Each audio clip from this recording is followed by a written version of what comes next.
Welcome, guys, to the MMOs.com podcast, episode 108. Altai here, joined once again by the one, the only... Omer.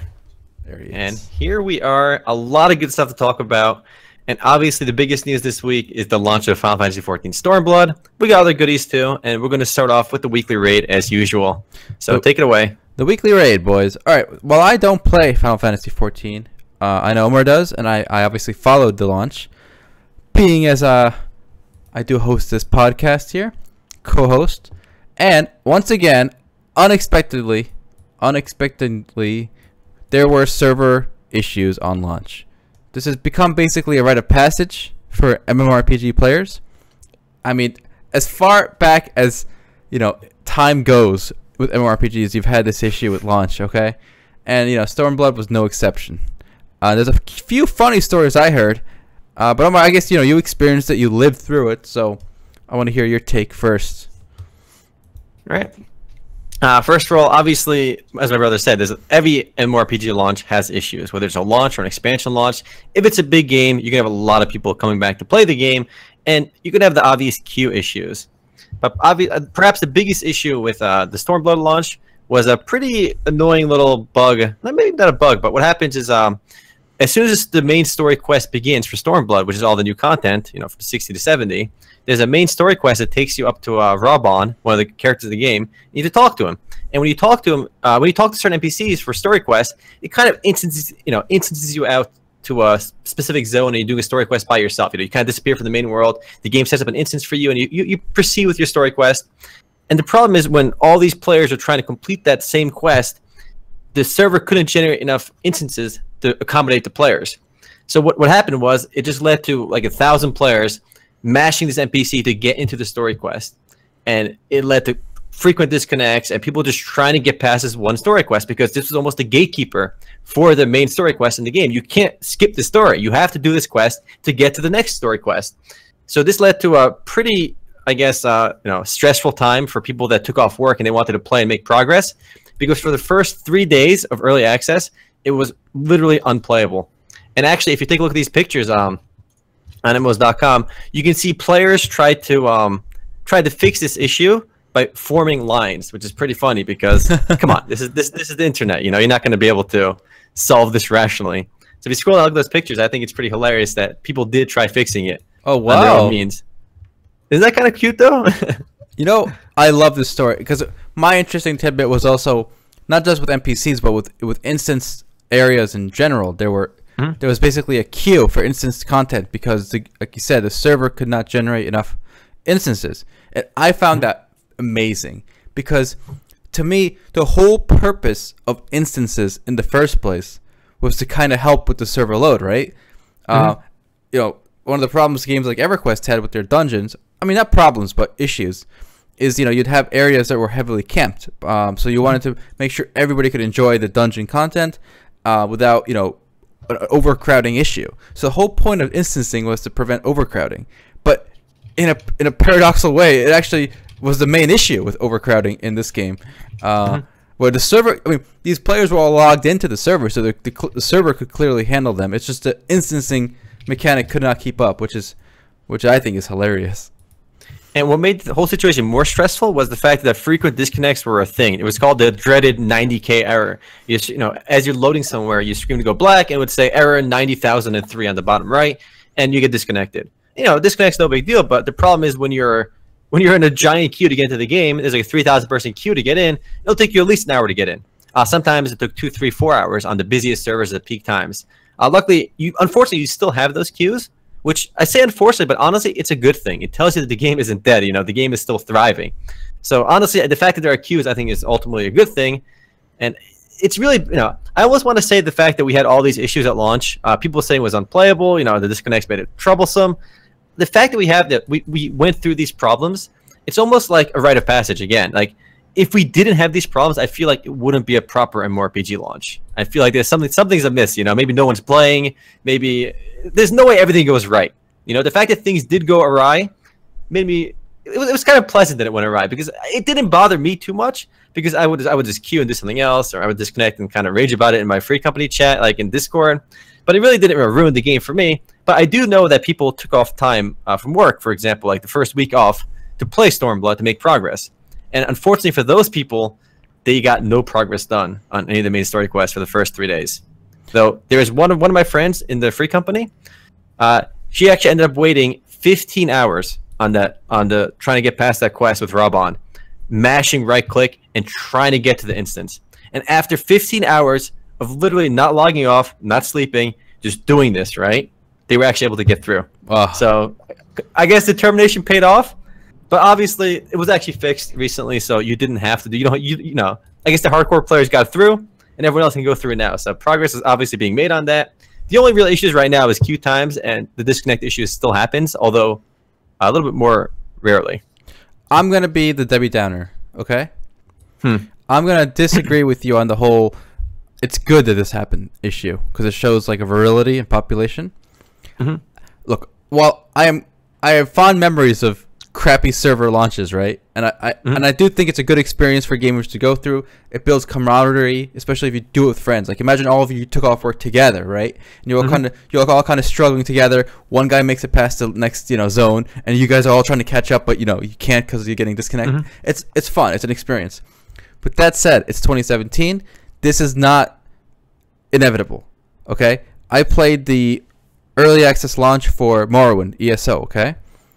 Zero hiccups. Now, you could argue it's got a lower player base, which I don't know if that's true, but even if it is, remember, it's got one mega server per region, North America and one for Europe, okay? So there's no way that, let's take the North American server, okay? There's no way that one North American server has less players than one of the servers. No, you're right. Okay, so I think the problem is Final Fantasy XIV is using very outdated technology for its server infrastructure. Compared to games like ESO with mega servers, and even BDO. BDO is one of those games that people constantly complain about server issues on like Reddit and stuff. But even after the Steam launch, I played after the Steam launch, yes, there was lag, there was stutter, but it did handle the entire load without, like, with some lag, yes. Like you couldn't PvP maybe, or you couldn't PvP well, but it worked. It took the whole load, okay? It took the whole load right on the server face without a problem, okay? Well, did it swallow the load though?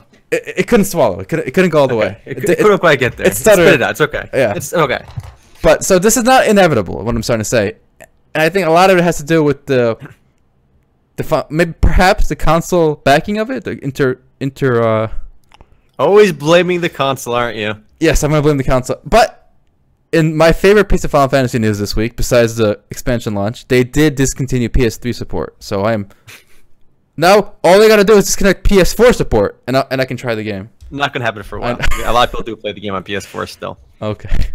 But I mean, I do want to say I don't mean to give them a free pass, right? Obviously, it's a frustrating issue, and it is annoying that this still happens in 2017, where we have games like BDO, which I think the BDO launch was superb actually. Not the Steam launch, but the actual launch on the official website. They said they had like a crazy number of concurrent players like at launch, and it ran really smoothly. We all played on launch day, and we didn't have any big issues with the game. So seeing a subscription game, right? Because people have a higher expectation for paid games and subscription games, especially games from mega billion-dollar companies like Square Enix. And I don't mean to give them a pass, but we've seen this issue with like World of Warcraft as well. Though Legion has been superb, right? But prior to Legion, pretty much all the other expansions have been, a clusterfuck for the first day. So even if WoW can't figure it out with they kind of did figure it out with Legion. Yeah, but it took them a long time to figure it out. That's true. And they have more resources than Square Enix, or like a 5 times bigger company, like 7 times actually. I mean, remember, WoW Blizzard is supporting a game launched in 2004. That's older than the PS3. I'm sure that a lot of decisions were made with the WoW backend that you can't really change now. And they kind of having to ad hoc it, and they're doing a pretty good job. Beyond the server launch woes, if you have any cool stories to share about launch woes, do share them on the weekly raid MMORPG launch day woes post on MMOs.com. It'd be fun to read some of those. I know Arcade had an awful launch as well, and I'm sure plenty of games had pretty crazy expansion launches and game launches. But beyond the actual negatives, I'm actually enjoying Stormblood quite a bit. I am still behind on content. My Black Mage is level 61.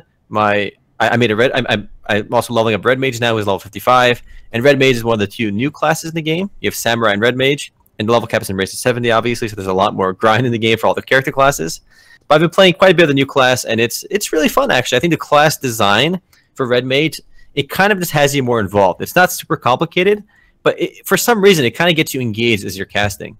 Because you can do it like lazily and get like, it's one of those things where if you like put 10% of the effort, you'll get 90% of the results, right? And a lot of people probably play that way. But if you put in the effort, you can get the extra 10% damage. You can differentiate yourself from the other scrubs, you know? And it's kind of fun, the way the mechanics work and your rotation works. It just kind of keeps you on your toes a little bit, keeps you kind of focused on pressing buttons.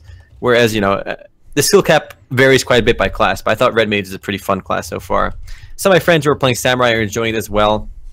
And overall, you know, you have the higher level cap, the new zones, new mounts, new content. It's all a lot of fun stuff to enjoy. And I do recommend, if you never played the game, give it a try with the free trial. I think you have nothing to lose. It's free to play to level 35. I have about 24 days in-game played already. I'm taking things quite a bit slow, though. I'm making progress on Heavensward, the second expansion. So I'm about halfway done with the second expansion right now. So I'm not even quite at the Stormblood content yet, but I can still play the new Stormblood classes. So that's still pretty good. And you can still level past the initial. Yes. Of course. So the game must have a ton of story quests, because if you're already leveling past, like the level cap that was initially in the game, there's a lot of side quests. There's really unimaginable number of side quests in Final Fantasy XIV. I would say more so than literally any other MMORPG I've played. You go to a new area, and it's like you just see all these question marks for all these side quests. And I think the reason they have all the side quests is because they want you to be able to quest to level your alt classes as well. And because you can have all those alt classes on one character, they kind of want to have a lot of quests so you can just kind of quest your way to high level with all the characters. Plus, you have the daily roulettes, you got you can do the daily dungeon runs, the daily trials, the PvP. You get rewards for doing all that stuff too. So I was actually able to do some of that. And I do want to say, like, one small thing for people that don't know about Final Fantasy. It has a really neat system called Palace of the Dead. Essentially, it's a dungeon you can play with. You know, you can queue up for. You can just kind of get like 4 people to do it. And the way it works is you can play any class there, any of the classes you want, and essentially you start at level 1, and the dungeon itself has its own separate leveling system. So within like 10 minutes, right? You actually within like 20 minutes of playing that, you'll get to level 60, level 70, right? You can get to max level just doing the Palace of the Dead. But that's only for while you're in that instance. And the purpose of that, of course, is to kind of, you know, before you commit to playing a class, you might not like it, right? You can actually play through Palace of the Dead, get your character, you know, and try to see what the class is all about before committing to it. And it's actually, I think, a really good system for letting players try out new classes, because I didn't know I would like Red Mage. I tried it in Palace of the Dead, and I enjoyed it a lot. And I did that without committing too hard on grind. And you actually start at level 60 as well with that class if you just start at a higher level in the Palace, which you can do. So I think it's actually a really neat little system. And they did that really well. It's not a new system, but it's been around for a while. But it's something I feel like a lot of MMORPGs could do. Some kind of system to let you try out all the classes in an environment that's not like a sandbox where you can just like hit dummies, you know? You can actually kill enemies, make progress. It's like it lets you do this dungeon with any character class you want and just level your way through it. And I think it's a really good system. Nice. Yeah. Well, maybe one last thing I want to say. Go ahead. Okay. Oh, maybe I'll pay the $110 for the level and quest skip story. Yeah. And give it a shot. I'm enjoying the Heavensward story a lot. There's one thing I want to show you, and I think you might agree with me. There's one character in the game. There's no spoilers here, don't worry. Called Alphinaud. He's a main character, and I absolutely hated the way he looked in A Realm Reborn, the base game. And just take a look at him. I linked it to you on the chat. Okay. Podcast chat. First of all, he's showing skin like beneath his elbows. It looks weird and anime-y. He shows skin on his like beneath his waist, like on his leg pants. Wait. Is this a he? It's a he. No way. Okay, and look at his shoes. He's got like, I don't even know what those are. Those roller skates? Are they like jump boots down there? I hated this guy's character. Okay, well, actually, one's his sister. One's his sister. They have the same outfit though. Anyway, it looks, the jump boots showing the skin. It makes no sense. I really hated the way it looked personally. Just every time I saw this character speaking, for some reason it bothered me. Obviously, it's a fantasy game. He's not, he's not human, so it doesn't really, it's whatever, right? But I hated the character and the costume design. And they did change his appearance on Heavensward, the second expansion, and he looks like this. And look, you can say he still looks kind of, baka, whatever. But I think he looks much better. They got rid of the bullshit shoes. They got rid of the bullshit cuts he's got going. on his legs and his body, he's way more tolerable. He's less of a fuckboy now than he was before. All right. Seeing this kind of reminded me why I never got into Final Fantasy 14. It's just something about the design choice. It's in the like the latter Final Fantasy, like the latter half of the Final Fantasy series, that just bugs me. I don't know. Like it's just not. It's just I can't relate to these characters. I don't know. It just like it's not an Asian thing because like BDO and stuff have pretty like serious looking NPCs. Like it's just a Japanese thing, honestly. You can't complain about that when you love Final Fantasy 9 and you have a character like Steiner. Come on, he's the ultimate like sissy looking weird ass design character. Final Fantasy 9 though was like Disney, man. It was like Pixar. It's supposed to be goofy. Like like the whole game is like cartoony. It's not like you have a serious like story going on with like this character sitting at the table. It's worth mentioning the story. The characters are getting more serious. The story is getting more serious as the story progresses, and I do think the change to his design makes him look more serious. He looks very like odd, like with the white background, looks kind of weird, but it looks way more serious now. I think the base game is a little sillier. It gets way more serious, and I think if you did play through the story, you'd like it a lot. There's a very like mature themes, like Game of Thrones level shit going on, like political intrigue, and it's done pretty well. A lot of it is done really well. The only problem with the story is that it's kind of dragged out. It's an MMORPG. They got to fit as much content as they can, So maybe a really good story that would be like 10 hours, 15 hours, like it becomes like 30, 40, 50 hours because in between all the cool shit or like go kill 10 monsters over there, do this bullshit, But I think you should. I'm gonna convince you to play Final Fantasy 14. I think if you commit to it, you'll like it a lot. We should do a deal. You play ESO for like 10 hours, and I play FF14 for 10 hours. Yeah, we could do that. I feel like I've already played ESO for at least 10 hours, but I can do another 10 hours. Oh, with the Morrowind, all right. Yeah, that's fair. All right. That might be a fun trade. All right. Yeah. Sounds good. But yeah, Stormblood, guys, check it out. It's free. It's got the free to play till level 35. All the Stormblood launch issues will still be fixed.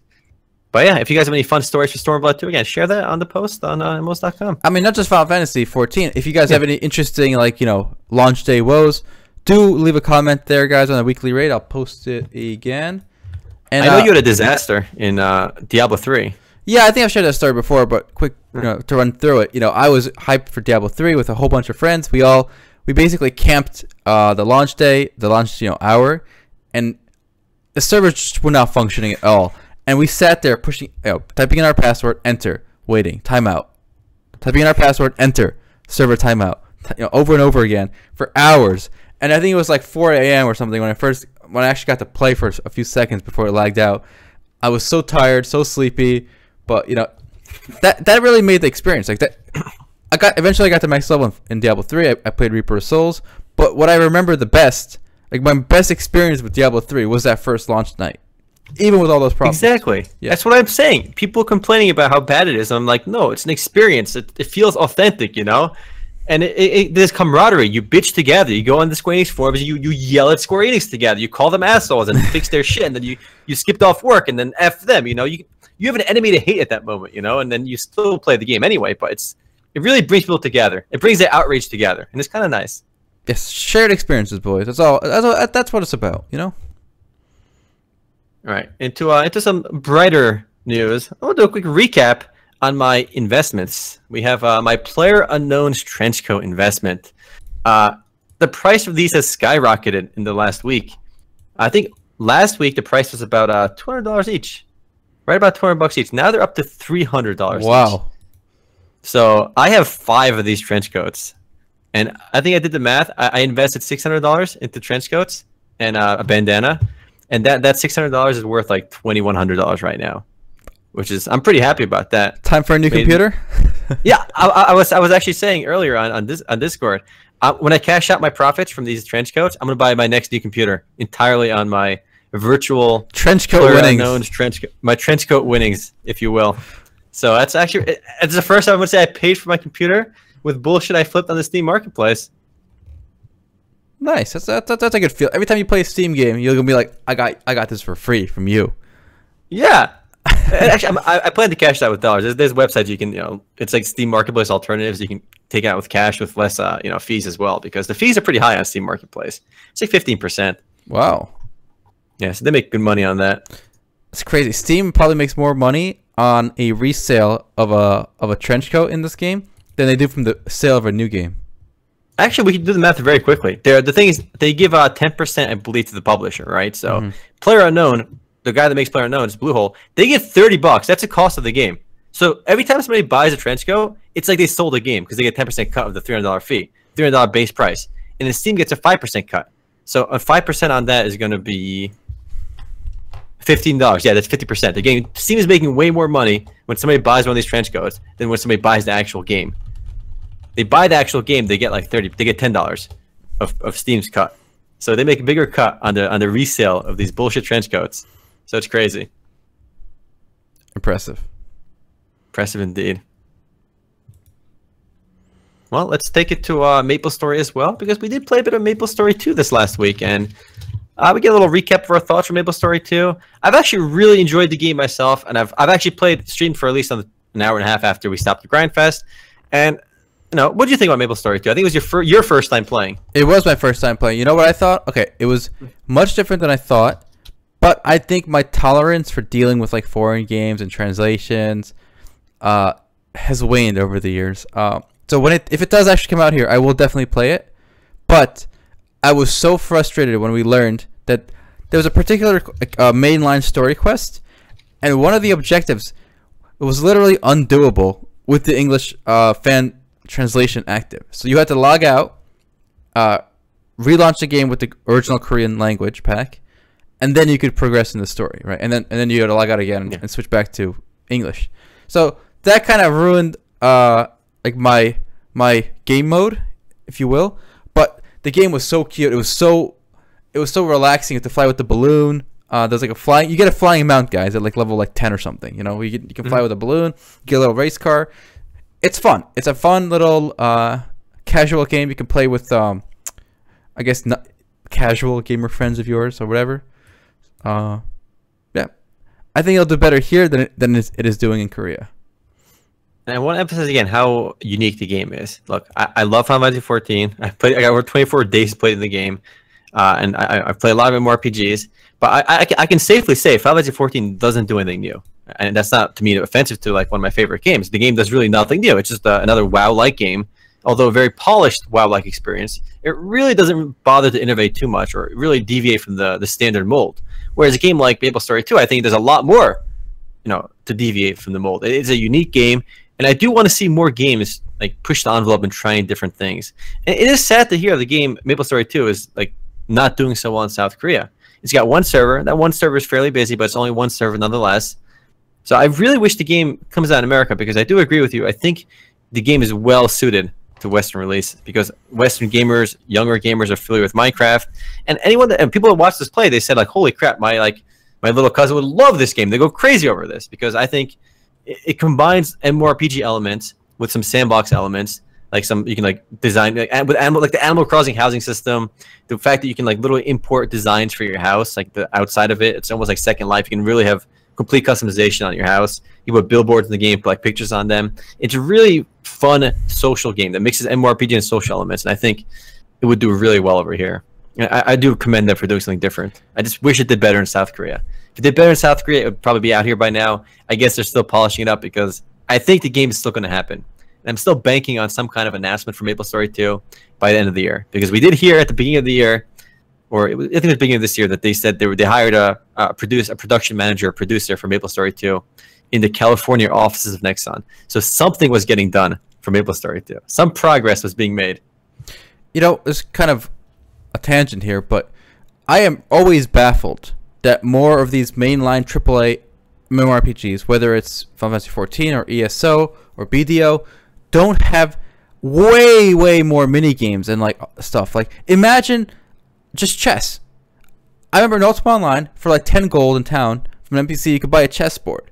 You could put it on the floor or put it in your house, and then if you double click it, a literal chessboard just comes up on your screen. And if another person double clicks it, it comes up for them too. And you can just play a game of chess like in real time, like just move the pieces and play. I mean, I didn't really do it a lot. I did a few, but it was so amazing. It added to the immersion. It added like another extra activity. Like imagine like in BDO or Final Fantasy 14, you could just do that. You could just play chess in the client, and there was a ladder, like a ranking system, and then every week or every month you get a reward, like a special cosmetic, like a Brainiac hat or something, like chess master, like you get like a bishop on your head or something. Like it's such low effort content, but I feel like it would keep people in the game. It would add immersion, and you could do it not just for chess, but a whole plethora of mini games like that. It's just amazing to me that more games don't include these kind of mini games. I mean, MapleStory 2 has a bunch of those, actually. You get the server-wide events, and some of them are really cool. It felt like a Mario Party-style event, one of them. I think it's like the ground shakes, like you're in this like little square arena, like a whole bunch of tiles shake. You have to go to the tile that's not shaking, otherwise it knocks you off the stage, right? And it gets progressively more difficult. And by the end, like we had like 100 people there to start, and at the end, like maybe like 10 people survived. I made it to the last round, but then I lost. But I agree with you 100%. Like that low effort content with the chessboard, it's such a simple thing, right? We saw it in Ultima Online in 1997, and we don't see it in any other game.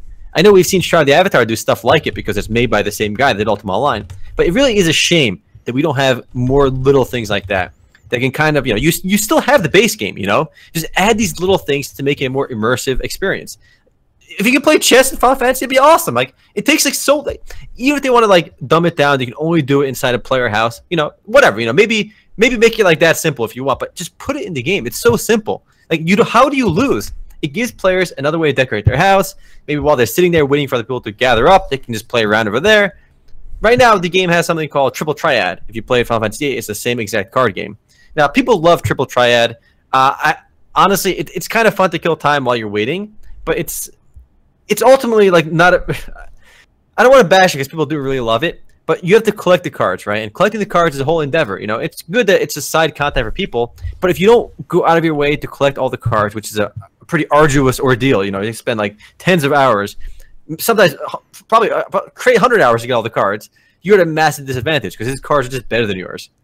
So the Triple Triad is an okay game if you're playing with balanced decks, but it's never going to be balanced. So I don't think it's as fun. But if you have these little mini games in there, it doesn't have to be chess. It can be literally anything.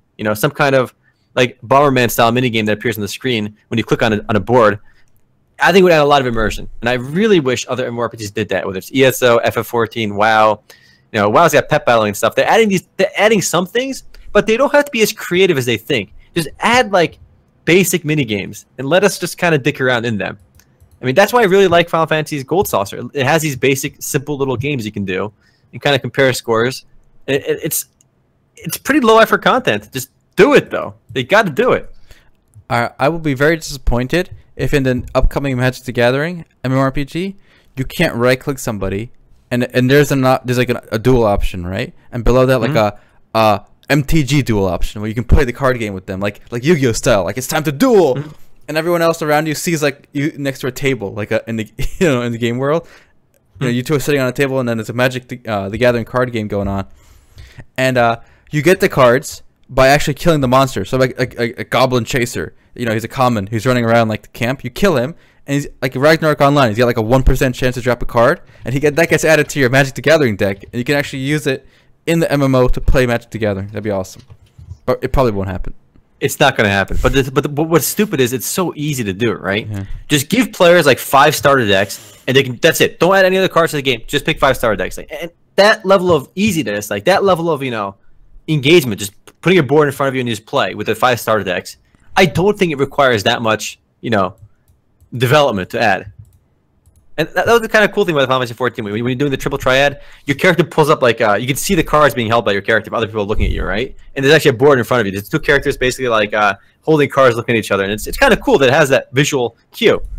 But I wish MTG does what you're saying. But they won't. Even if it's just starter decks, but it's never going to happen. Like I'm so confident that they just won't do it. But I wonder why. Like why don't these aren't like I don't think these are particularly innovative ideas. We're bringing up. These aren't like. I'm sure somebody's thought of this before. Like, why aren't they doing it?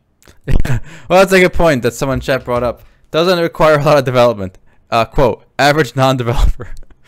So look. I think it has to be designed in cohort, like in concert. Like, they would need help from the MTG Online crew probably to use their database and stuff. Who knows? Well, with MTG actually, MTG is a very complex game. I don't think MTG is actually made for. MTG never works well online, so I give that one a fair pass. But if you see Ultima Online in 1997, letting you play chess with literally anyone, just buying a chessboard from the NPC, dropping it on the floor, and using it, come on, if they could do that in 1997, there's no reason you can't just slap that feature onto like ESO or Final Fantasy 14. You have a web, That's what I'm saying is the low development part, is the easy to develop part. Obviously MTG is a whole different ballpark. The game is getting crazy complicated. Do you think if they could somehow redo the World of Warcraft client today, they would include Hearthstone in it, so you could like right click somebody and challenge them to a Hearthstone match, like in town? That'd be awesome. That'd be fun. I've heard this before, but like I feel like that'd be such a cool thing to do. But these are the things that I think make MMORPGs immersive, right? It's got to be more than just a core grind. I mean, the story, the grind, the gear progression, it's all good, right? But like, you have to have more than that. And when I see stuff like the things that Final Fantasy 14 does, I don't think are particularly like, groundbreaking or even that in depth. But they do things other people don't even bother trying to do, with the mini games, with the triple triad, with the gold saucer, with these little things, But if more games did it, I think it'd be great for the genre, because I think people want more than just the core gameplay. That's the reason to play MMOs. I think you got to get the whole package. Indeed. I got to mention too, also MapleStory related. Burning event is going on till later tonight. I think it ends tonight for MapleStory 1. So if you haven't played it yet, maybe now's the time. I actually ended up playing with my buddy Chaos Shield, because he actually asked me to play. So I was like, hell yeah, I'll play some MapleStory. So I made a Kinesis. I actually had a Kinesis before, but it was lower level, because I didn't do it when Burning came out. So I played my Kinesis during Burning. A lot of fun, really good class. And if you're itching to play a random MapleStory class, the Burning events are the times to do it. Every time you level up 3 times instead of 1. My friend says he got to like level 150 in like 2 hours, so like 3 hours or so. So it's very easy to level up during the Burning events, and it's a lot of fun. Good to know. Rock that MapleStory. MapleStory 1 is still one of the biggest MMORPGs in the West. Though people don't give it credit though, but it is up there. And I have to share this picture with you, because I was browsing MMOs.com. I know in the pregame we showed a lot of really bad like sexualized ads for a game called Blade of Queens. I literally just got a new ad that I've never seen before, which I think is probably the best ad I've seen for this game. The game is called Blade of Queens. They run these really weird sexualized ads, and this one just came up for me. What the hell is going on? This is dangerous. Some dangerous gameplay, guys. Guys, what is going on? This is on MMOs.com right now, and I'm seeing this ad. What is that? What do they mean by the 18 with a cross sign on it? Like, I know why. I know what they mean, but why do they mean that? And why is it like there? And why are my choices Ravage or Fondle?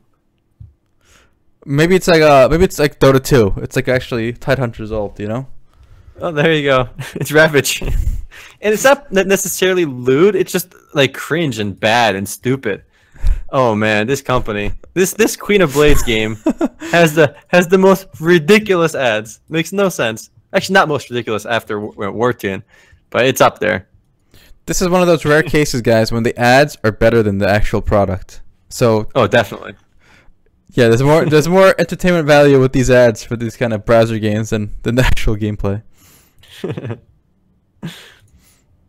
All right. Well, since I mentioned that job posting for MapleStory 2, again, it's still in the works apparently in the West. We gotta mention about a job posting over at Blizzard. Ooh. Did you see this yet? I have. I mean, I heard about it, but I have not seen this. Let me see this. All right. So why don't we look at the actual job posting itself, okay, rather than our coverage of the job posting? This is the actual job posting for a production director for an unannounced project in the Diablo universe. Looking for a production director for an unannounced title, an unannounced project, and it's for AAA, blah blah blah. And if you look at if you scroll down to pluses, look at the plus number 2. Wow, massive multiplayer game development experience, guys. Ooh, what does it mean?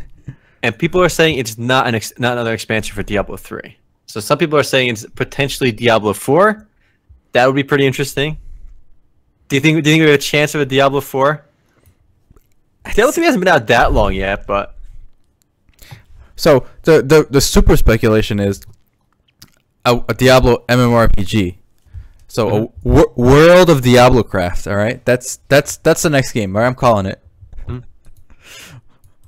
And people are saying it's not definitely not a new expansion because it's been confirmed many times that there's no new expansion in the works right now for Diablo 3. So it's either going to be something new. Again, they say unannounced project, and the fact that they list the pluses as massive multiplayer game development experience, it kind of has me hyped. This could be Diablo 4. Obviously, if they're just hiring some people for it now, do not expect an announcement literally for like until at least BlizzCon at the minimum, which is in November. So even if they are working on Diablo 4, you're not going to hear an official announcement because they have to have something to show before they really announce anything. And they're just hiring people to start working on it.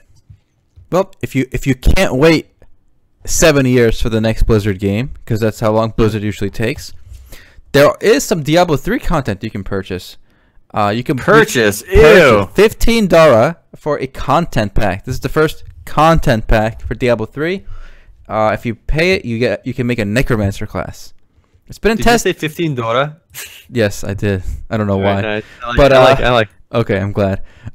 So yeah, you get the new class Necromancer, based off the class from Diablo 2 that everyone loved.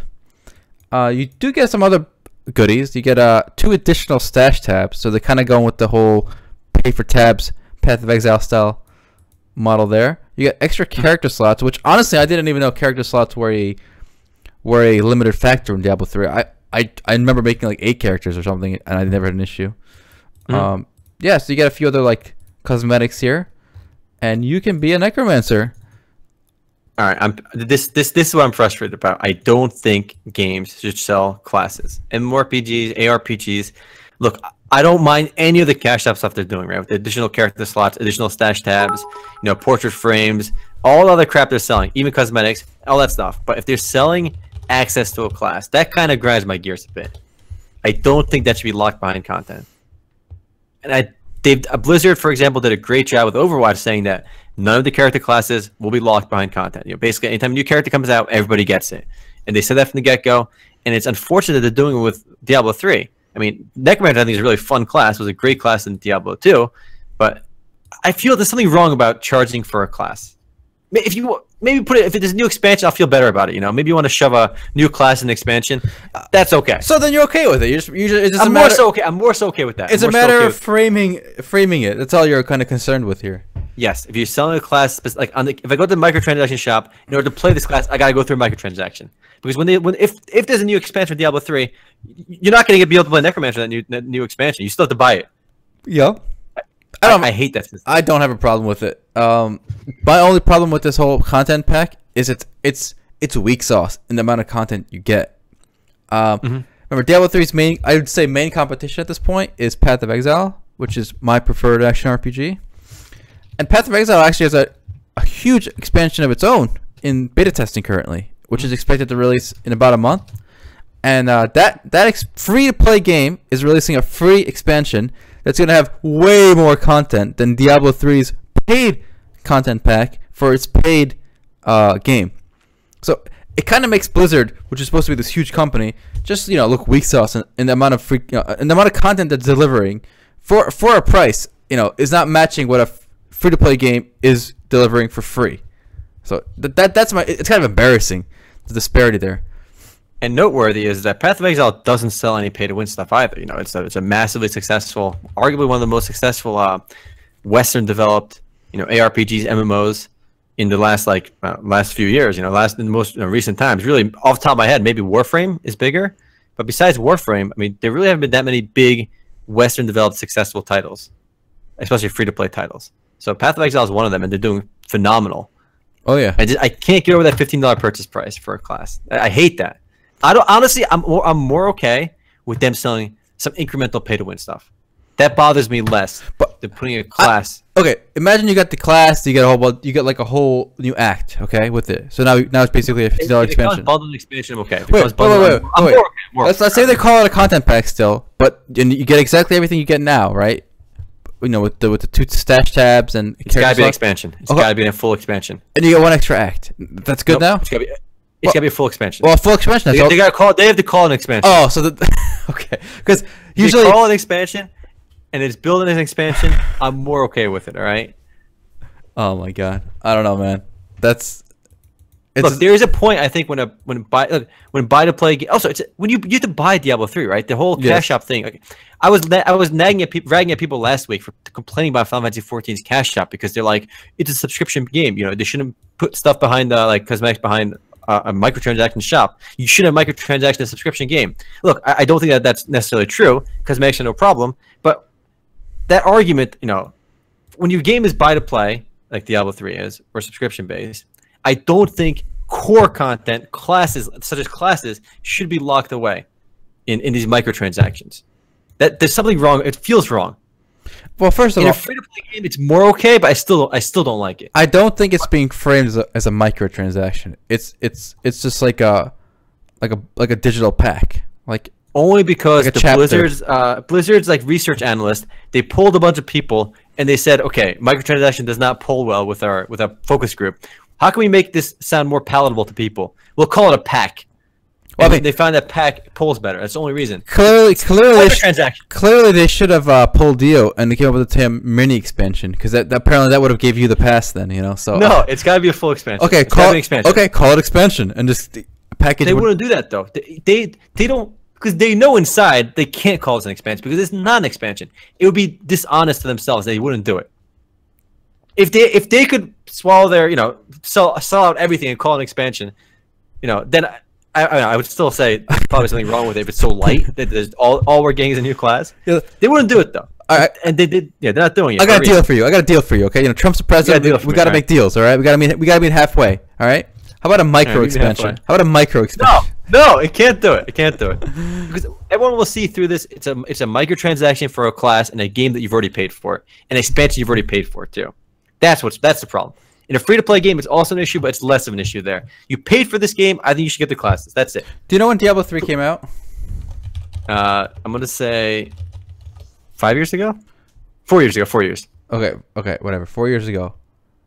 2013. So what? Why? I'm guessing. I'm baffled that I think it's 2012 actually, but I'm baffled that you feel like you're owed like continuous content for this. But no. I'm not. I would rather them not release that content. As an option, and nobody gets it. Oh my god! I'd rather nobody get it than put a microtransaction on it. And I feel like I can tell you right now that is a counterintuitive, stupid thought. Okay, objectively speaking, it's counterintuitive, 100%. But something inside says I'd rather this not be there than put it as a microtransaction. All right. Well, I mean, I guess the rational side of this podcast on this issue will say my issue with this Necromancer thing is it looks really weak compared to their rival. Mm-hmm. It's kind of embarrassing that Blizzard, you know, with that name, with that history, with those resources, are packing such a little punch into this paid package. So that's my issue. All right. Let's take a look at what people are playing this week too. Did you see this on MMORPG? There was a poll of which MMORPG you're currently playing. This came out this week. Let me see this. Share with the audience here too, if you guys want to vote on it, see what you guys are playing.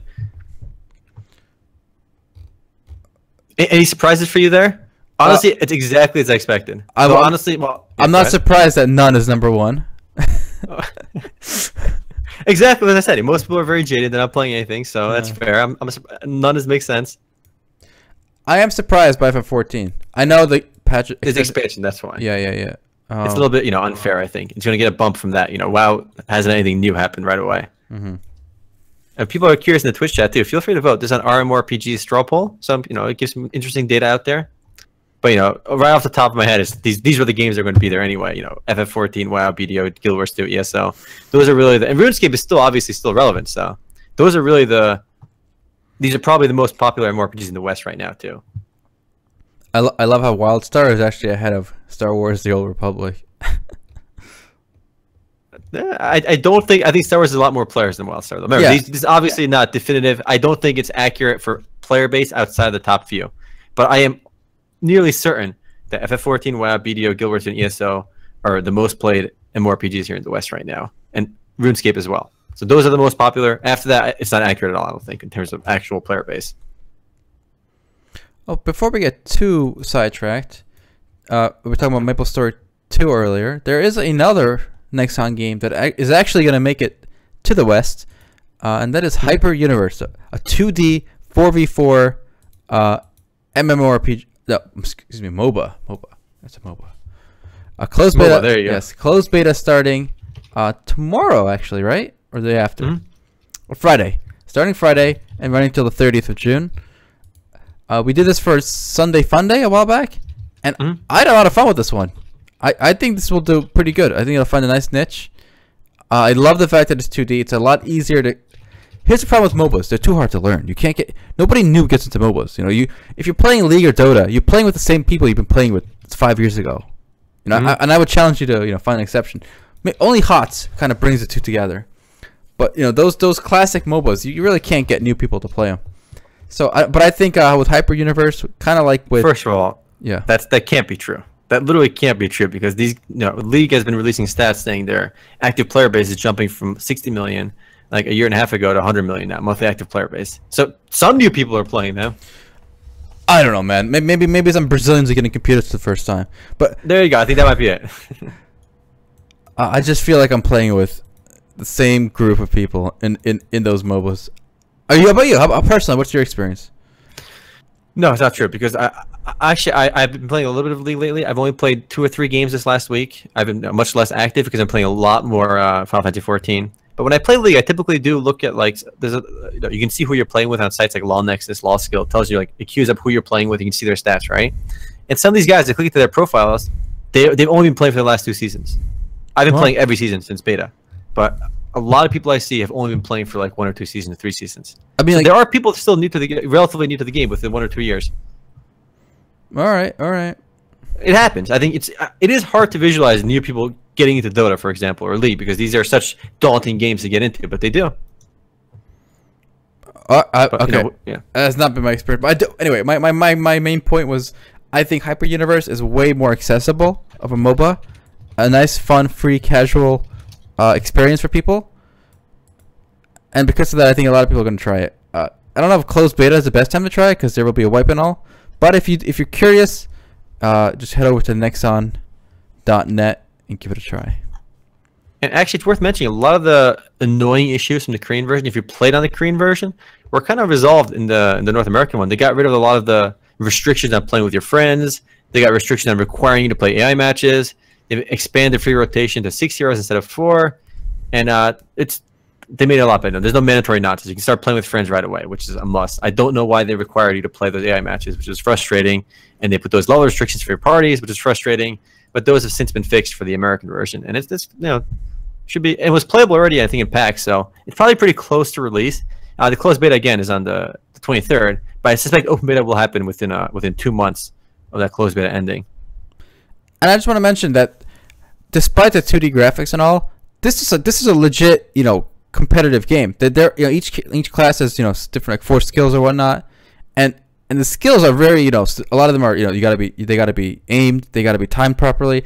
It's a skill based game. This is an in-depth competitive game, and that compares to a few of the other 2D like casually MOBAs I tried on Steam.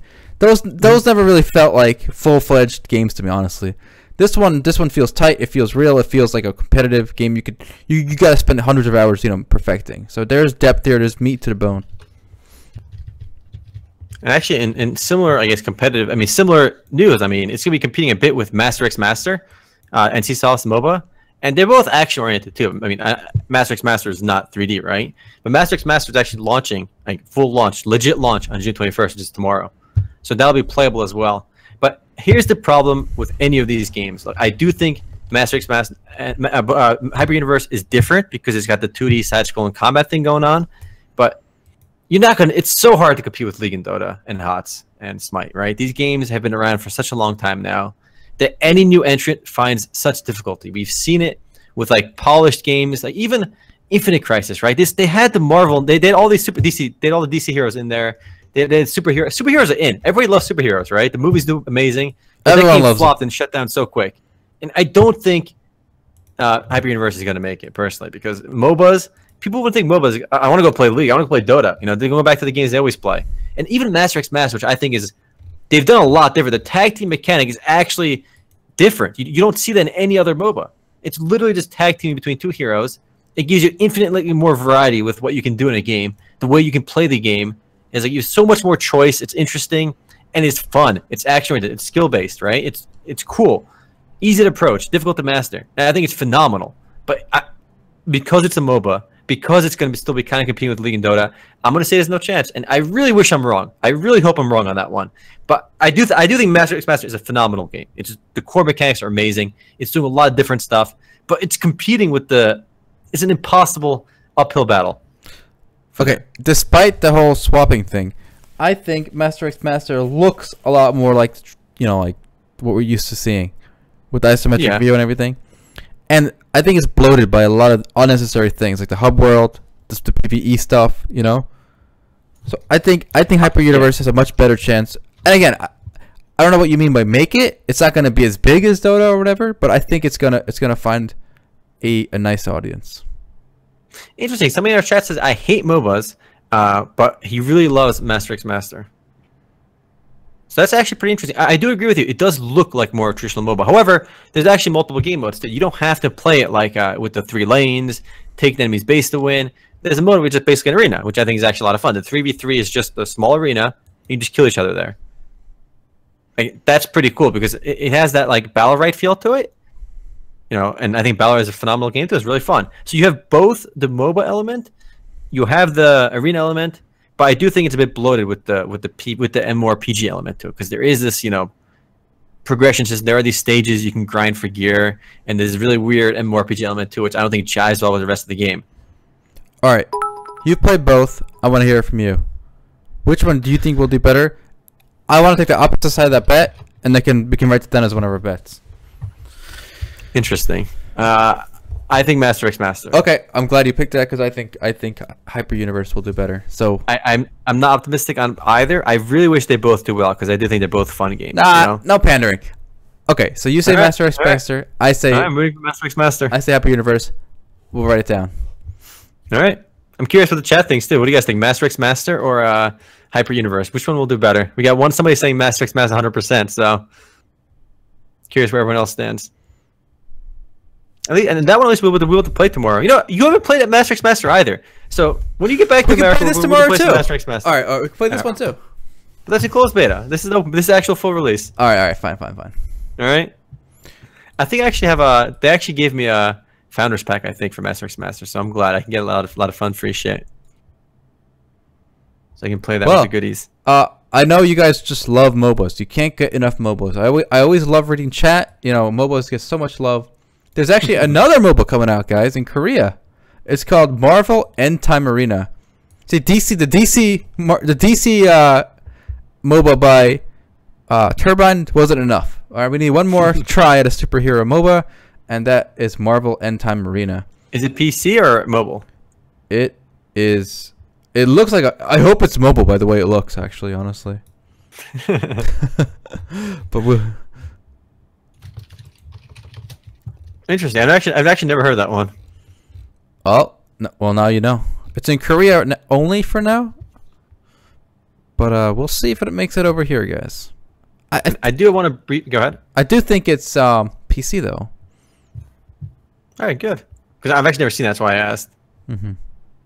I do want to briefly mention Strike of Kings. It's King of Glory, same game. The Chinese, it's made by Tencent. It's a 5v5 mobile MOBA. It is launching. It's aiming for a launch in the US in September, and we got that from our super secret MMOs.com inside sources. more like them, asking to advertise, and they kind of mentioned that they kind of want to worry about they want to focus on the advertisement in September. I wonder why September. They didn't say I couldn't share that, so we snuck that out there. That the game is aiming for a September launch here in the US, and it's a big deal because this is literally the biggest game in the world right now. And I don't like talking about mobile that much either. I know people kind of roll their eyes when I say mobile, and obviously we're not big mobile gamers, on YouTube either. But this is literally the biggest game in the world, and for that reason, we have to talk a little bit about it. And if you don't know about this game either, it's good to be familiar with what the biggest game in the world is right now. It made $400 million in 1 month. It is the most played game in China by far, and it's minting money over there. And it's made by the guys, Tencent. They own League of Legends. It looks kind of like League of Legends as well. And it's something else. I say you got to try it. It's worth checking out. There's I think it's right now it's only playable as Strike of Kings in Turkey. Yo, so if you want to use a VPN, you can get it and play in the Turkish version. I was so surprised by that. Like I was playing some other game on my phone, like in bed, and I got an ad. 'Cause sometimes you get ads in these mobile games. Yeah. And it was for Strike of Kings. I was like, whoa, how is this out here but not in America? You know, like only in Turkey because they're testing the Western market slowly, right? I think it's English client too. I believe the one that's in Turkey. Yeah, it's English. And they want to test out the version, I guess, in a market they don't really care about, which is probably Turkey, right? They don't mind releasing the shitty unfinished product over there, unlocalized project. Maybe they know that Turkey is at the vanguard of the Western world. All right. And, there you go. And they want to get here Turkey's first. Take over. They want to get here first, you know, because they know how important this is. But yeah, it's crazy how much money this game makes, and I've played the Chinese version. I think it'll do really well. I think it'll do really well in America as well. Somebody said, remember Mobile Legends? It's kind of like this is the game that Mobile Legends copied, by the way. You know, Mobile Legends is like a knockoff of this game, and there's a handful of other knockoffs of this as well. Because Mobile Legends came out in America, while King of Glory, I believe, was sitting in China still. So this game is unbelievably successful. I played it; it plays really well. I think the Strike of Kings, as is, will have like a bunch of like Marvel heroes too. Actually, I know we brought up Marvel, right? But you can play Batman in Strike of Kings. I think they paid good money for that. Oh man! So they have the money to slap around, you know. And some of the characters actually look like they're like League heroes. And a lot of people, when they saw my video for this game, like, oh my god, League knockoff. Why isn't Riot suing them? It's like, wait a minute. The company that makes it literally owns Riot Games. Okay, so they can't sue each other. Make no sense. You know what always surprised me? Like how did gamers become like corporate shills? Like people, you know, when they saw that 300 heroes and stuff in China. But wow, yeah. look at China, IP theft, like there's Shrek in this game or Sonic or whatever. Dude, who cares? Yeah. Like, why are you defending some corporate IP for them? Are you getting paid? I hope so. Otherwise, I don't know. Like, do you remember what Dota All Stars were? You know, the whole concept of Dota, the way MOBAs got started, really, they took characters from like Lina was from an anime, right? You had the Phantom Lancer, who was literally the FF10 Lancer, or Kimari. Ronso guy. Yeah, Kimari. Okay, so. Like this was literally how the genre got started, you know, with characters from different IPs, all fighting it out in one arena. That was like the whole appeal of it. So when the Chinese do it, why are people attacking them for it? I don't get it. There was actually an interview with I think it was either Super Data or it was Tencent. They said they asked about this specifically, not specifically this, but they asked something about the Chinese ownership. Like, why don't you guys like the fact that Ark, you know, Survival Evolved was bought by Snail Games. This happened like over like a year and a half ago, and nobody knew about it till like literally a couple months, like 4 months ago, right? It was unknown for like a year after it happened. And there is a stigma if you're owned by a Chinese company, or if, you know, the Chinese game companies have very bad perception here in America, and probably in the West overall. You know, you and let's be real, you assume like, oh, it's another Chinese game. You hear like it's a Chinese game, like I don't want to play that shit, right? We all kind of have that instinctive feeling, and it kind of comes from experience too. You play these browser games, or Duke. Like, so many Chinese browser games are awful, right? And you get that experience that Chinese games are bad. Obviously, not all Chinese games, but you just kind of write them all off. So that's why they don't want people to know it's made by China, because maybe that's playing a part in people kind of bashing on the game, you know. And if it's a Chinese game ripping content off, then they're gonna bash it, right? Maybe if it was a Western game having similarities to another game, they might not call them out as easily. That definitely plays a part. There's a big stigma there. Is it earned? Probably, but we're getting past that, I think. All right. Seacat says they lie about how much money they make. That is why they're hated. They scam investors. Okay, that's a bold accusation, and it may apply to some smaller companies, but when you look at a company like Tencent, which is literally worth like $400 billion, 400. Let that sink in. It's worth like as much. It's on par with Google. It's on par with Amazon. This is not a small company. And if they lie about their revenues, they're audited by like Deloitte, with, you know, some of the biggest auditors in the world. Well, also these are massive companies. Isn't Tencent traded in America? No, they're publicly traded in Hong Kong. Okay. They're ADRs in America. These companies are audited by some of the biggest, you know, auditing companies in the world. They're under scrutiny. You will see Chinese companies lie all the time. It's maybe the culture in China is more loose with facts, right? But big companies like Tencent, I'm not talking, you know, small fries. I don't think Tencent is lying at all about revenue for Strike of Kings. They actually put out the press release saying that they had 70 million daily active users. I would bet anything that the numbers are accurate when it comes to Tencent. I'm not going to vouch for every Chinese company, but when you look at like a $340 billion juggernaut that's on par with the biggest internet companies in America, okay, those numbers are going to be legit. I think for sure, though, the small companies do some sketchy stuff. I think it's cute that you think those auditors do anything, but that's a different point. Yeah, I'm actually a Tencent investor. Right? I got a shield for my boys. All right, at least he's getting paid. Tencent's a great investment, guys. Right? You make a lot of money. Put all your money to Tencent. Don't put all your money anywhere. But I'm actually kind of excited to play this when it comes out in America. I'm curious to see how big it's going to be, because I think a lot of these mobile games haven't caught on the way they have in Asia. They haven't had like the mass appeal. You know, we have a friend, Mike. He's in China, right? He sent me a picture recently saying like everybody. He took a picture of these people like, on the street, right? Everyone's playing mobile games. He's like, I look around like at the cafes and stuff. Everyone's on their phone. They're not texting. They're playing mobile games. I think mobile gaming is just so ubiquitous in China now. He's in China. He's observing it there, and we haven't seen that just yet here. People on their phones here, are kind of reading stuff. They're on Facebook. They're on Twitter. Not, mobile gaming isn't nearly as big in America as it is in Asia right now. Japan and China are at the forefront, and South Korea too. Actually, those three countries are just mobile gaming is taking over. It's like mobile gaming is bigger than PC gaming now. There, I'm willing to bet here. A lot of the guys here, including people in our chat, that are all like scoffing at mobile gaming, they will be hardcore mobile gamers in the next 5 years. You're probably right.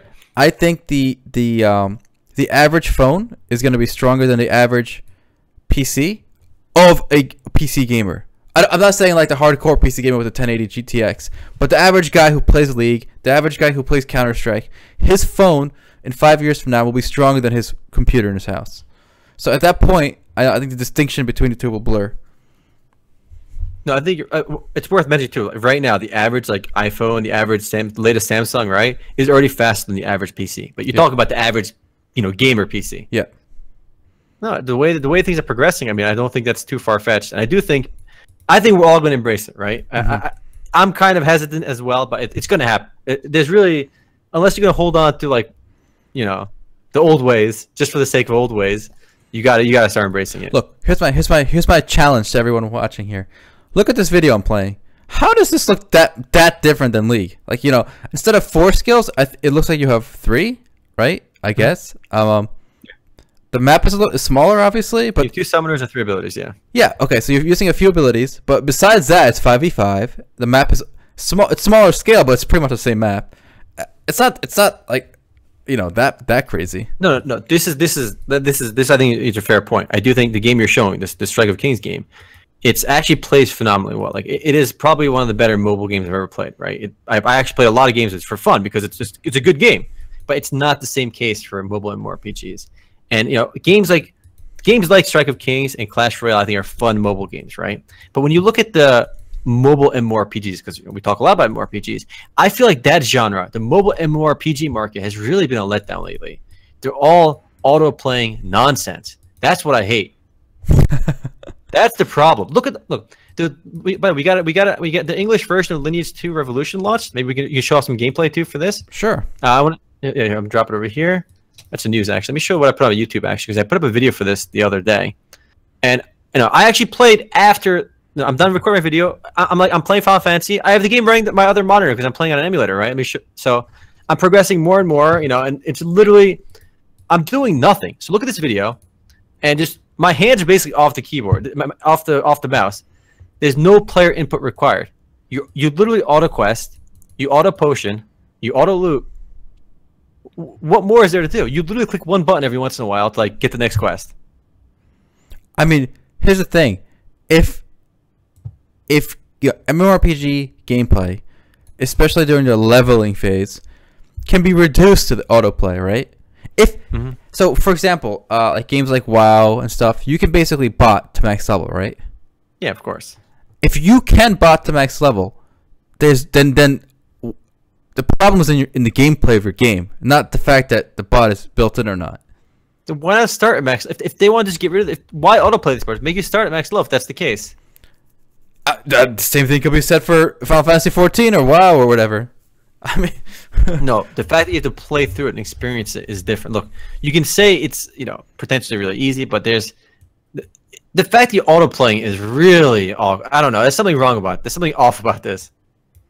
Here's my question. Okay, to you. Look, sometimes it's hard to detach yourself from what you know, the water you swim in. But yeah, that's fair. But here's a good example of this. So you know, we grew up playing a lot of World of Warcraft, and we had a friend who played a lot of World of Warcraft, and we went to his house one day, and we're talking to his dad. His dad's chatting with us, and he says, and his dad says to me, "Well, you do play World of Warcraft? My son plays." I'm like, "Yeah, I play it all the time. I play with your son sometimes." He goes, "What is this game? All you do is walk." It's all he's like. Whenever I come home from work, I look at my son on the computer. He's playing World of Warcraft, and he's just running. He's just walking. He's just running somewhere on the road. And then he's like, and then his son is like, "Dad, I'm not just running. That's just when you're looking. I'm like going somewhere with my friends." But think about it. I remember running so much in World of Warcraft, just running from point A to point B. In MMORPG, you run a lot. Yes, and someone who walks by and all they see is you running, it seems like an autoplay game, right? What are you doing? You're just running, you know, like. So, to you, this, you know, Lineage 2, whatever, it seems like autoplay walking, right? But does it look any different to someone who's watching us play WoW? No, to a third party is looking at it, I guess not. But okay. At least you're putting inputs in when you're playing WoW. You know, you're moving around manually at least. No, when you stop, you know, what's the difference? I'm holding W. Or you're using numlock, right? But at least it only goes one direction. It's not. It's literally auto paths, auto combats, auto potions, auto skills. All the skills used automatically too. Yeah, it just feels like it's odd. It's called like auto hockey, dude. Like all like the Diablo 2 and like Ragnarok players had all the potion slots like auto. Like if below 20% health, drink potion. Yeah, you could bot that. All that shit was botted, bro. Yeah, it is worth mentioning though that the dungeons, for example, like I did it in the video shows a dungeon, you're killing the Gorsaur, right? Whatever. It's all auto combat, right? But there is actually the dungeons on the medium, higher, and higher difficulties. I believe those don't auto combat, and PvP is not auto combat either. So on the higher tier dungeons, you have to do it manually. So there is some player input required. It really, I guess, maybe they embrace the model of like the game starts at the late game, like more so, because that's like when autoplay really kind of plays less of a role. They literally autoplay your way to the late game. Because there is progression at the end when you're higher level, you try and get the higher dungeons. It's all become a gear grind, and stuff happens later. But like it is, I feel like mobile MMORPGs, it's still you don't see WoW putting auto combat, auto play. You don't see FF14 doing it. You don't see all these big like WoW is successful. It's huge. It makes like $800 million a year. They're not doing it. Look. WoW, as the current difficulty is set, the default difficulty, right, for the leveling, it's no different than auto. No, you're right. It's no. Yeah, I agree. It's brain dead easy. So it's brain. Let's leave it at brain dead, okay? If Lineage 2 mobile or whatever is brain dead because you had the bot plays for you, and World of Warcraft today leveling is brain dead. They're different. No, they're different compared to World of Warcraft. Lineage 2, like World of Warcraft is like hardest core serious business full MMORPG compared to this. At least you have to move. You might get lost. Hold up. Can I run through the dungeon, mob everything in the dungeon, and just sit there auto attacking one by one? Sure. Okay. And you can't really die either. It's super easy. Yeah. So in WoW, right? Yeah. Okay. So how is that different than just autoplay? I don't get it. Like they're both a complete waste of time, right? Sure. Okay. So like, whoa. I mean, at least this game is nice. It knows it's wasting your time, so it doesn't worry. All right. I mean, whatever. Look. It just seems like, look. But what's weird is I've actually enjoyed the idle games like Adventure Capitalist, Cookie Click. I've enjoyed those games, right? They're fun. You can play, you leave it running right on the monitor. But I have yet to find the autoplay MMORPG that I've enjoyed for more than like a day that I'm like I actually want to come back to, right? I play this for hours, like at least 7-8 hours, right? Just running on the monitor, and every few seconds I'll go there, click next quest. Okay, my character's running off doing a quest. No, I go back to Final Fantasy 14. I'll go back to my other monitor. I'll do it again. I don't want to come back to these. They're not fun. You know what's funny, guys? I bet I recommend every one of you play this game when it's out in America, or play today on an emulator on your computer, on your second monitor, and let it serve as a reflection on what your gameplay in your in whatever MMORPG you played most recently looks like to a third party. Okay, like like in BDO, ESO. I basically did this. Okay, talk to Bob the NPC, kill 3 chickens. Okay, go back. Okay, talk to him. Like the first 50 hours of your experience in all these games is basically, it might as well be autoplay, right? You're literally following. Yeah, you're right. You're following the most basic instructions. Go straight. then left. Okay, talk to him. Okay, now go right. Now kill 3 things. Okay, No, now you're go right. You're 100% right. But at least you're doing it yourself. You're learning. You know, you're doing it. You're not learning though, because it's like so route. Because it's like, it's a lot of them have the auto walk, like BDO does at least. So you're actually not learning much. Hey guys, this game again, the game you're seeing in the background, it made like $190 million in South Korea in the first month. It maintains the still most successful. Like, it's the most highest grossing game in South Korea today, by a huge margin, and I think it's to make a lot of money in China as well. And I think I'm curious how it's going to do in America, because I don't think any of these games really caught on in America yet. Look, there are high grossing mobile games in America, but they aren't any MMORPGs like this though. We have not seen a top 20 MMORPG on highest grossing list, whether it's on the Google Play or Android, Google Play or iOS, that's been a mobile MMORPG yet. But these mobile MMORPGs, like games like this, are consistently top ranking in China, in Korea, and Japan, but not yet in America. I'm curious to see. Do you think this game might, push it? Will make it? Will get us there, or do you think these games will not catch on because they haven't caught on the way they have in China or Korea yet? Clearly. Oof, good question. Okay. Like Mu Legend, the Mu Origin, their mobile game. It looks just like this, right? You know, the CPU at the top left, combat power. It's mobile. Oh, it's on the top 5 in Korea right now. It's doing amazing in China, right? Okay. In America, it's nothing. I will say this. I think this game will top the MMORPG comparisons between PC and mobile. Okay, but I think MMORPG in general is just a smaller genre in the West than it is in Asia. Yes, it's smaller. Okay, so while this might not beat like, Hearthstone or whatever or League here, it will beat like ESO here or whatever. Okay, or like Final Fantasy 14. Okay. I don't know. You think this will be Final Fantasy 14? This or the next version. This is already beating Final Fantasy 14 worldwide, 100%. Yeah. The revenue for this game in 1 month is more. Maybe some context for you guys because it's important. This game made more money in South Korea alone in 1 month than Final Fantasy 14 makes all year in the entire world. In 1 month, the game we're seeing in the background out-earned Final Fantasy 14 in the entire year. That's insane.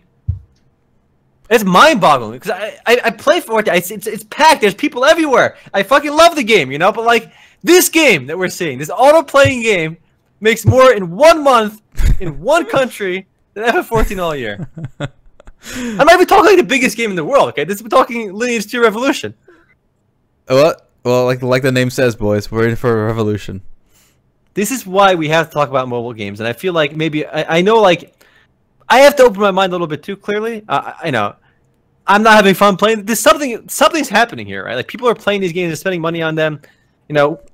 Most of us here are calling it brain dead autoplay stuff, right? So we have to realize like. I don't know. Guys, yeah. So this is how the world ends. Not with a meteor crash, but with autoplay. Okay. Makes sense. It might be. Here's a question. Here's the question you guys have to ask yourselves to figure out if the problem is you getting old or if the world actually sucks now. Okay, you have to challenge that view because it's so easy to say, well, everything was great when I was young and now it all sucks. Is it just us? Is this good gameplay and we just don't see it? Or I don't know. You want good gameplay? Look at the link that Milk dropped in chat. Okay. I've seen this. I think I linked this to you earlier. If not you, I linked it to somebody else. This is the future of mobile gaming, all right? What's collect 100 unique anime character fidget? Oh, it's fidget spinners. Nice. It's called Anime Fidget Spinner Battle. Nice. What is this world coming to, guys? I don't want to live in this world anymore. Boy. It's so weird. It reminds me of that South Park episode where Stan is like talking to his brother Ike. Like instead of playing games, the younger generation is just watching people play games like on YouTube and Twitch. Mm-hmm. And the Stan doesn't get it. He's like, why are you watching people play games instead of playing games? You're right. All right. Oh, it's a good question. All of you out there right now on Twitch watching us, we're not playing a game, but I'm sure you guys watch people play games on Twitch, right? How can you have a problem with autoplay games when you enjoy watching other people play games? Isn't that a form of autoplay? It's not the same. What? How? It's like when you're watching a Twitch channel, it's kind of like a show too, Well, my phone's a show. I'm watching my dude grind. But I had that running in my mind. I couldn't watch it. It was unwatchable. There was nothing worth watching. There's nothing interesting going on. It was all predictable nonsense. Oh man. And yeah, we talked about Twitch before. Twitch is like the internet couch. Everyone just gets on and watches. So I agree. There's still less interaction between not playing a game and watching someone play a game. But I think most of us still play games too, even though we watch people play. But yeah, Twitch is definitely taking up more and more time. And people usually watch Twitch while doing other things too. There's a lot of multitasking going on with Twitch. By the way, I appreciate all the viewers. I was just trying to make a auto comparison for like Twitch. By the way, I watch some Twitch streams myself, but then again, I'm not as opposed to autoplay as some of you guys seem to be. Yeah. I can't get into autoplay games just yet, and obviously many people in our chat, I think most of us kind of look at Lineage 2 Revolution like what the hell is this? Why is it autoplaying? Most people on YouTube will see that video and be like, this is crap, right? We do have to kind of get some inner reflection. Maybe we're not seeing something. Maybe we gotta try again. Okay, maybe like after I gotta clear my mind. I gotta meditate and then play the game again. Maybe I'm missing something. Well maybe actually, it gets better. Actually, just asking that, making that statement and reading the comments actually made me realize something. What I'm seeing a lot of in chat is people saying, "Well, I'm playing Eve while watching you guys." One guy says, "I eat while I watch Twitch." One guy, says he's on Twitter while he's watching us. And maybe that's the thing. Imagine you're playing Lineage 2 Revolution on your phone. If you're playing on your phone, by the way, it probably means you're out of the house, right? Or on the move in some way. Imagine you're eating with friends and you have Lineage 2 Revolution grinding for you, where you can't sit there playing actively, but you can kind of leave it on. You talk to your friends about work, and then you look down, and then Yeah. So that's what it's for. It's for people who are Come on, the gamers aren't going out and they're so social anyway. They're playing in their homes. They're on their couch, on their beds. They're playing there. They're not like going to work. They're not like on a date. Come on, let's be real. I don't know. Well, I guess we'll have to see how in South Korea, people who play this game, are they playing from their house, or are they playing while they're at school, college, at a restaurant? And Canary says the problem is we're not a part of the audience for these autoplay games. But these autoplay games and the mobile gaming revolution is new, right? I don't think the Chinese gamers, the Japanese gamers, the Korean gamers were also part of that audience. They embraced it. And I'm sure there was some resistance, right, for a while, but they embraced it. And I'm really curious to see if we here in the West will ever embrace this. Yeah, I think it's too easy to write it off as look, obviously there's some unoverlap, but there's also some overlap. Where I do think a lot of, like you already said, like a lot of Koreans who grew up playing Lineage, as they're older now, as they go to work, raise the kids, go out to eat, I do think there's some overlap between those people launching Lineage 2 Revolution on their phone and playing. It's hard to call it playing. Though, look, in defense of Lineage 2 Revolution, again, the dungeons and PvP, you do have to manually move, right? And they're like markers you got to dodge out of. Like there's some customization for your skills. There's stuff to do minus the auto playing. All right, it's not an entirely clicker like experience. Well, that was fun, guys. We talked about mobile gaming for like the last 20 minutes of this podcast. We have? Mobile gaming is so big. It blows my mind. 1 month of Lineage Revolution is all of Final Fantasy XIV the entire year. And this isn't like even controversial. You can look these numbers up. Square Enix publishes their MMO revenue they make. Actually, I think if you look at Square Enix's MMO revenue for all of in the last year, and this counts Final Fantasy XI, it counts Dragon Quest X, and Final Fantasy XIV. You add up all three of those games, right? It equals like $200 million. All three is $200 million. Lineage Revolution in 1 month made like $180 million. So it out-earns any of those one games, obviously, and it almost out-earns all three combined. It's mind-blowing.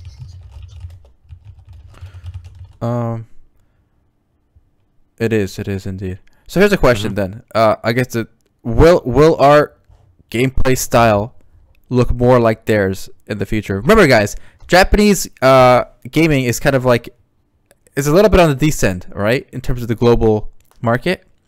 But the Japanese led the way with console gaming after the crash with NES, SNES, PlayStation, and it was Japan way before Korea or China that took off with mobile gaming. Okay, Japan was way ahead of that with with Monster, what's it called, Puzzle and Dragon and stuff like that. So Japan was way ahead with mobile gaming. Now Korea and China are catching up. Are we next?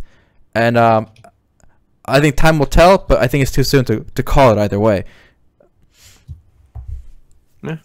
Mobile gaming, guys. Mobile gaming. Yeah, I'm done.